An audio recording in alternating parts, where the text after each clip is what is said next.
समझ नहीं आ रहा अपने सैलरी इंक्रीमेंट का क्या करूं। बेटा इतना क्या सोच रहा है? अपने म्यूचुअल फंड्स के एसआईपी का टॉप अप करा ले। This is the right time. क्या समझ में नहीं आया? बेटा इतना क्या सोच रहा है? अपने म्यूचुअल फंड्स का एसआईपी टॉप अप करा ले। This is the right time. आप समझा?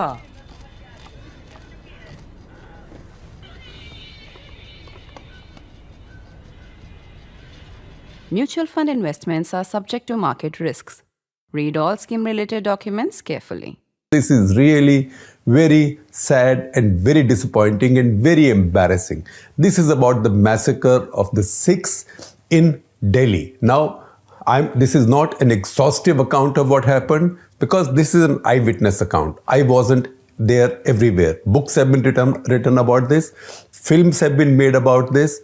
And contrary to what some people say, documentaries have also been made about this. So I'm not giving you a full comprehensive picture, but I'm telling you what I saw as a reporter in Delhi on the back of my motorbike, right? Enfield 200. In fact, I covered those riots like that.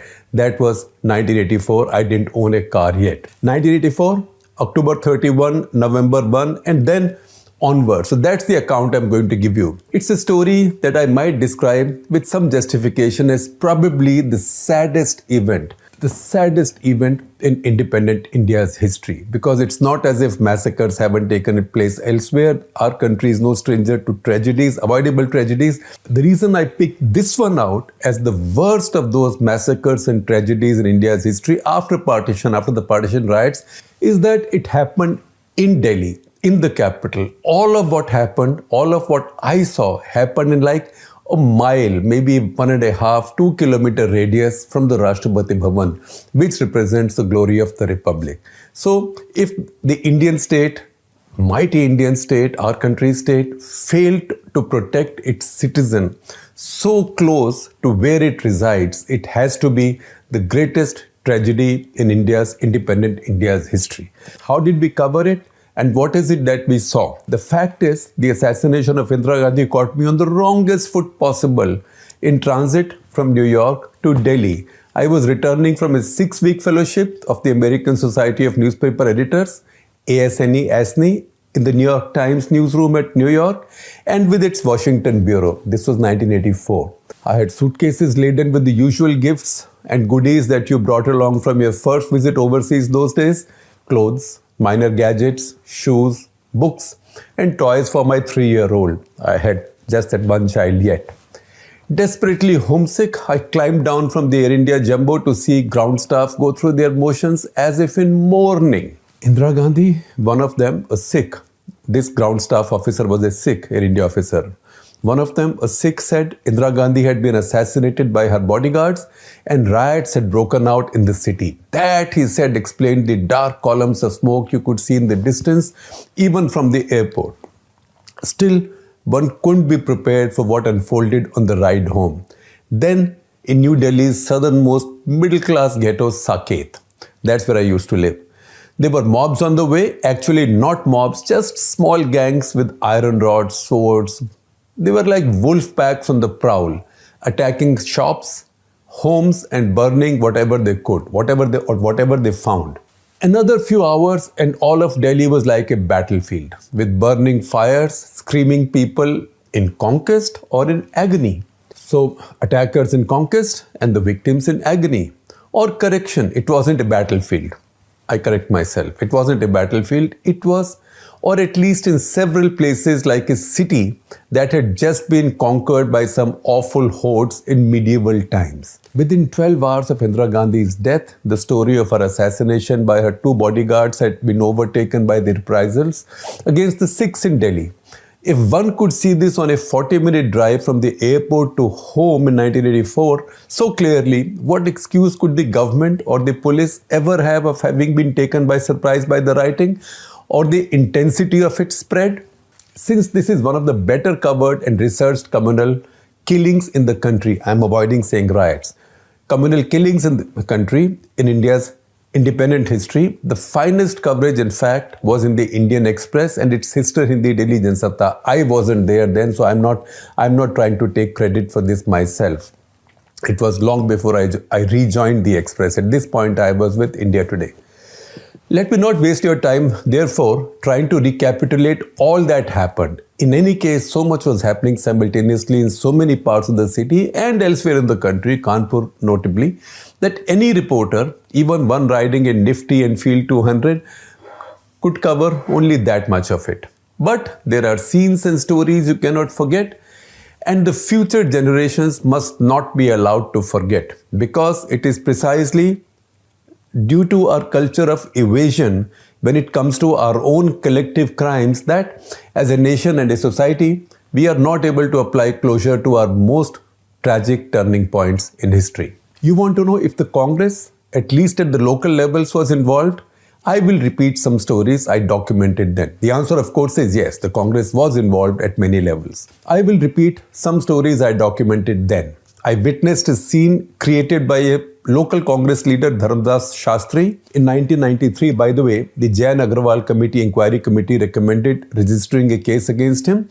And in 2005, the Nanavati Commission found credible evidence against him, following which Union Home Ministry ordered the CBI to reopen the case. But nothing happened and Shastri is now dead.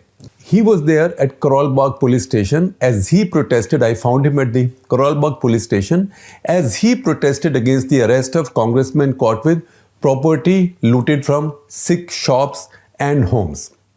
Recovered the property for sure, he said, but why arrest? They are not criminals, he said. Can you believe it? Brahm Yadav, the Delhi Youth Congress president then, was far ahead of this too. He protested against a joint army-police raid in Kodapur, his block. And you want to know the reason why? He said a fair raid could not be carried out by a patrol led by a Sikh army officer assisted by another Sikh from the police. One most significant fact about the rioting was how dramatically it all stopped the moment the first army units moved in, including Soviet-made BMP infantry fighting vehicles. You can still see the BMPs in visuals of the fighting that's going on in Ukraine right now. In Delhi at that point, nobody had seen those infantry fighting vehicles or armored vehicles on the streets of Delhi, armored fighting vehicles, except in the Republic Day parade. Now they were in eastern Delhi, they were in Trans-Jamna colonies, sort of the semi-slums that Delhi has. You can imagine what they were like in 1984. They were in a much worse state. The army had to hardly fire any shots. In fact, I did not hear the army fire any shot. The army had to hardly fire any shots, make any arrests. As the news of the army's arrival spread, the mobs decided to simply melt away. They knew they were not dealing with Delhi police anymore. They knew it was the army and the army meant business. Delhi police was incompetent where it wasn't complicit and mostly absent, some for predictable reasons like leave, some because of panic, and much because of indecision by the higher brass that somehow decided to tell the Sikhs in the force to stay out of trouble. They didn't want the Sikhs and Delhi police to come out. Now, contrast that with the army, which had army officers leading their patrols. And you want to know more about Delhi police? I will tell you. Here is one of the scenes I witnessed and reported. A mid-level police officer with a strong armed patrol sat on a chair picked up from a nearby house and watched coolly as a mob chased a group of Sikhs, including women with sticks, iron rods and swords, while two of the panicked Sikhs fought desperately to keep them at bay with iron rods. Why don't you people do something? I asked the officer. How can I? He said with mock helplessness. I have a very small force. I am waiting for reinforcements. There were tragedies to see and record across the city, but none more heartrending than the killings in the outlying, particularly East Delhi colonies, where lumpins looted, raped and killed, not merely unhindered, but often helped along by the police. I reached Block 32 in Trilokpuri, the Trans-Yamuna near slum, on the second afternoon of the riots. Its narrow lanes were piled with half-burnt bodies, in the odd case a decapitated one. I spoke with Jasmeer Kaur, a survivor from a poorer section, a real slum, and she said they would strike him unconscious, douse him with kerosene and touch him with a burning torch. It was also the first time, and hopefully the last in India's history, that rioters used the necklacing method of killing, putting an old automobile tire around the victim's neck and setting it on fire. One thing I can tell you from that unfortunate experience is that the most horrible and the longest lasting stench of all is the stench of burning flesh. It doesn't leave your head even after 4 decades have passed since. One thing I have never been able to understand fully is the exact motivation of the rioters. Was it communal? Maybe for some. But you did not see so many religious symbols on the attackers, no Hindu slogans, and most specifically, nobody reported a case of neighbors attacking neighbors. At least I didn't see any. So I can't say nothing ever happened. I'm only describing to you what I saw. And nobody had told me, to be sure, not to see anything or not to report anything I might have seen. A lot of what I'm telling you, a lot of the detail featured in the India Today story on the riots that was published in that fortnight. Delhi, in fact, had more stories than of Hindu neighbors protecting the odd Sikh in their locality, even at the risk of their lives. What was the motive then? Was it rioting or rape or looting? By the time the rioting had been on for 24 hours, nobody could really say which was the main act and which was the sideshow. The very first trigger, admittedly, came from anger against the assassination. It started outside All India Institute of Medical Sciences, where doctors were trying to revive Mrs. Gandhi. Hopeless job. By that time, she was gone. The first to experience this was then President Gyani Zail Singh himself. His motorcade was attacked. His escort officer removed his turban in panic to avoid being identified and attacked. Tirlochan Singh, his widely popular press officer, pulled out his seat cushion from his car to protect himself from the mob's lathis or lathi blows. But once it spread and it became evident that the police had no intention at all of intervening, the looters and arsonists became bold. They came out in small bands. They did not even have to be in large mobs or anything. The only safety in numbers you needed was maybe 30, 40, 50 people, not thousands, not hundreds. This is when the most exclusive localities were targeted. Along the radial roads emanating from Connaught Circus, fires blazed as if in a properly choreographed show. Furniture shops on Pachkuya Road were set on fire. That's a furniture market in Delhi. Paharganj, Sheela Cinema, the abandoned Bangla Sahib Gurdwara, though very ably defended by young Sikhs carrying iron rods, lathis and the odd shotgun. A glass and mirror shop where a Sikh lay dead, impaled by shards of large glass sheets that rained on him as the shop was looted. In the more central and generally less congested parts of Delhi, looting was the primary motive. In East Delhi, poorer areas may have been killing, but in the richer areas, looting was of primary motive. South Extension markets, Perfection Silk and Sari House and Wings shoe shops, well-known showrooms were looted and burnt. The houses of 2 Punjab and Sindh Bank chairmen, Mohinder Singh and Bhai Inderjeet Singh in Friends Colony East were looted and burned. In nearby Maharani Bagh, mobs arrived with lists carrying numbers of rich Sikhs' homes. Again, the purpose was only loot and arson. This then spread to Haus Khas, Vasant Vihar and Safdarjung Enclave. In distant, sleepy Saket, where we lived, mobs came in a neat row of 3-wheelers, as if in a procession, and burnt down the very pretty new Gurdwara, leaving the Granthi for dead. He wasn't. He was later rescued by neighbors, all of them Hindu. On a drive back from my office to home one afternoon, 2 of my women colleagues and neighbors, Anita Kaul Basu and Anuradha Kapoor, squeezed themselves on the pillion as no other transport was available. We drove past the Chirag Dili area and saw a beautiful new bungalow fully ablaze on the intersection of the Outer Ring Road and what is now Josie Bros Tito Marg. Anita, my colleague, who with her equally talented husband Siddharth Basu, the famous quiz master of our times, and with whom she set up a great production house that's been producing Kaun Banega Crorepati, was then expecting her first child, as we were expecting our second. Both boys are now grown up and working for many years. In fact, it was just last month that we attended the wedding of Anita and Siddharth Basu's son. You now see how far back it was, 40 years back, and yet we still cannot erase that image from our eyes or our minds. In fact, The least celebrated story of those riots is also the most inspirational and reassuring. It is the Hindu neighbors setting up vigils, even in upper middle class localities, and carrying out 24-hour patrols to protect the Sikhs. Mostly, these were no more than motley groups of babus and other salaried professionals, including this reporter, I, in G Block Saket, wielding anything we could find: lathis, walking sticks, iron rods, hockey sticks, cricket bats. Hockey sticks actually were the most effective weapon of defense. But all of this was in short supply. We put on crash helmets, we put on whatever thick jackets we had, although it wasn't quite winter yet, for protection. But patrolling was to protect your Sikh neighbors. I noted then that sometimes these patrols looked like excited teams of uncles and teenagers in some mohalla cricket match. These defenders would not have lasted if challenged by even half a mob with any persistence.